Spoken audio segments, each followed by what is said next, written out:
ki ne la Baay Faal laa woon ki ne la Laayeen laa woon ki ne la lee laa woon. mën naa la wax benn affaire nag.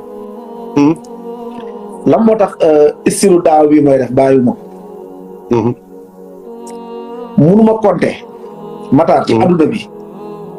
bon lii dama ko wax peut-être pour sonn sama yeneen mbokk ji sama yeneen bi yor istil bi.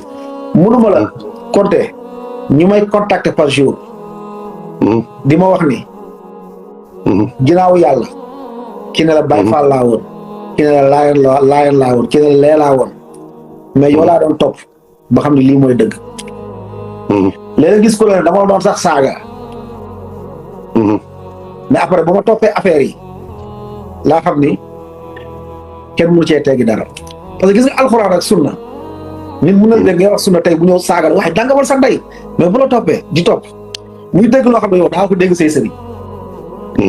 te nañu war a dëgg xalifa généraux yi nekk fii mais ça daal ñu wax bu tudd xadis dañu wax dëgg quoi. pour te dire la vérité dañu wax dëgg. waaw lu fi nekk nag mooy lu fi nekk mooy ku ñamee wax ak ku ragal a wax ak ku bañ ñu fi nekk loolu. mais xalifa généraux yi génn tey di wax toog rek ba wax la xadis wala firil la fatiha bu set ci xalifa généraux yi nekk fii amul.